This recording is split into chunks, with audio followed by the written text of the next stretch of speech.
Perkenalkan, nama saya Aslam Irfanis Mutajiwa. Saya mahasiswa Distrik Nusantara dengan NIM 14 2012 0035R. Di sini saya menjelaskan tentang konsep diri. Pengertian konsep diri dan karakteristik konsep diri. Setiap individu pastinya menginginkan kesuksesan, baik kesukses dalam hal karir, belajar, pertemanan, berkeluarga, dan sebagainya. Akan tetapi, tahukah kalian apa langkah awal kesuksesan itu?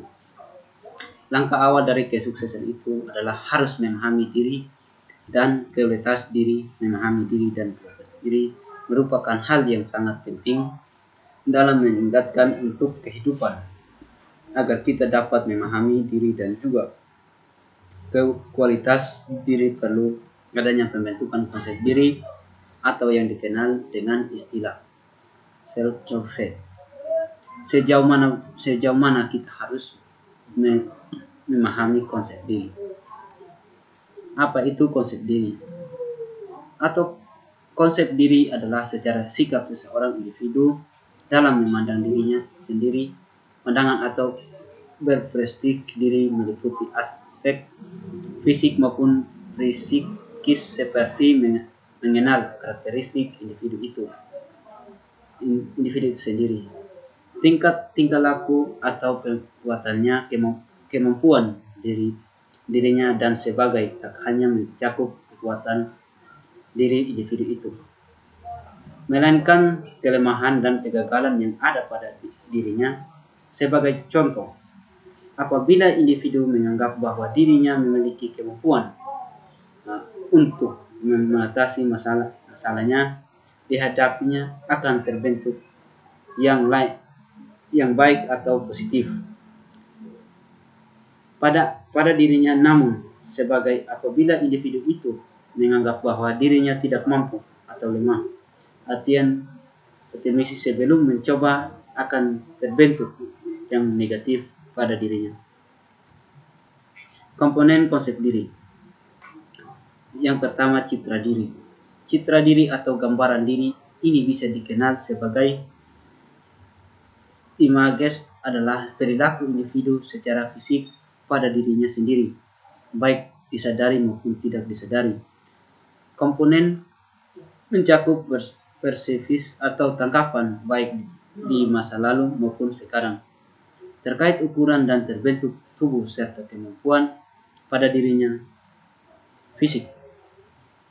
Idea diri. Idea diri adalah spesies seseorang individu mengenai bagaimana individu tersebut semestinya berperilaku berdasarkan pada standar pribadi dan terkait dengan cita-citanya.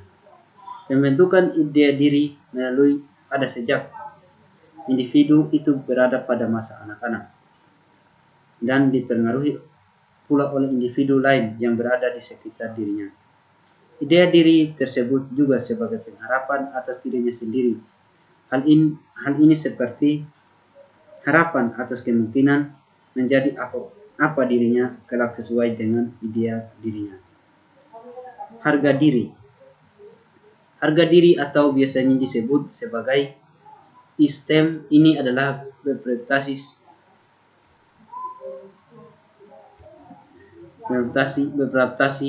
hasil mencakup dengan mengenal seberapa banyak kesuksesan perilaku dan idea diri ini memang terbentuk sejak kecil. Sebenarnya perhatian dan penerimaan dari individu dan lingkungan sekitarnya. Yang keempat, peran diri. Peran diri adalah segenap bentuk sikap atau tingkah laku, nilai dan tujuan yang diharapkan oleh sesuatu kelompok sosial terkait dengan fungsi dan peran individu di dalam masyarakat atau kelompok sosial tersebut. 5. Idea diri. Idea diri adalah kepekaan individu terhadap dirinya yang dihasilkan dari pengamatan dan penilaian dirinya dan menyadari bahwa dirinya itu memiliki perbedaan dengan individu lain. Komponen ini melalui pembentuk dan perkembangan pada dirinya individu sejak masa anak-anak. Karakteristik konsep diri. Secara umum, seseorang individu dalam melakukan penilaian atas dirinya sendiri terhadap dua kemungkinan, dan yang menilaikan dirinya positif dan adanya pula yang menilai dirinya negatif. Dengan kata lain, individu tersebut mempunyai tetapi tak menutup kemungkinan bahwa ada pula hidup individu yang mempunyai negatif.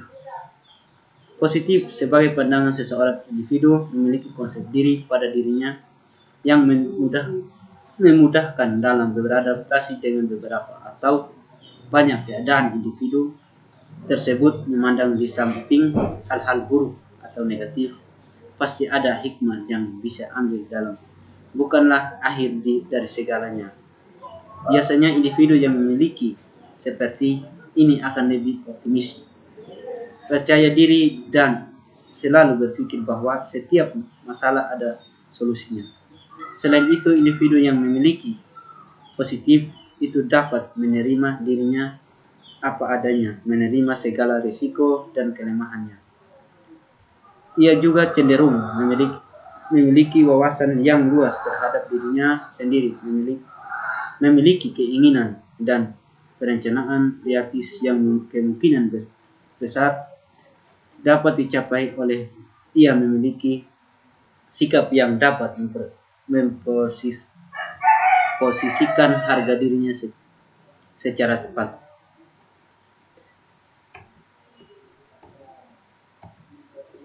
Faktor-faktor yang mempengaruhi atau konsep diri akan permasalahan yang terjadi pada dirinya manusia sebagai besar ada spesifik terhadap dirinya sendiri. Pemahaman ini akan muncul dari pemikiran negatif terhadap dirinya, seperti merasa dirinya tak berguna, rendah diri, atau seperti tidak cantik atau ganteng, tidak menarik, tidak memiliki keterampilan, dan segala ancaman karakter kritis terhadap dirinya sendiri yang malah menyebutkan atau problem. 1. Kegagalan. Sadar atau tak sadar, kegagalan yang terjadi pada diri individu terus-menerus akan memberikan pertanyaan besar pada potensi atau kemampuan dirinya sendiri, sehingga berujung pada persis bahwa dirinya lemah dan tidak diandalkan. Yang kedua, seseorang individu yang melanjutkan sangatlah tidak baik hal itu, karena dapat mengarahkan pikiran buruk terhadap penilaian dirinya sendiri, sehingga tercipta yang negatif. Individu tersebut cenderung terus-menerus memikirkan kegagalan yang dialami tanpa ada keinginan untuk mencari solusinya. Sikap seperti harus segera dihentikan. Yang ketiga, sebenarnya poin-poin ini ada kaitannya dengan poin-poin sebelumnya. Seseorang individu dihadapkan pada kegagalan, ia mengapa bahwa dirinya memiliki potensi lagi untuk melawan kegagalan itu, dan tidak mengambil peluang kegagalan tersebut sampai akhir. Individu itu diladang terus sehingga depresi, terus memikirkan kemungkinan negatif atas kegagalan yang ia lalui. Sekian yang ini presentasi saya yang saya bisa berikan untuk cara mengenal, bagaimana untuk mengenal konsep diri. Sekian.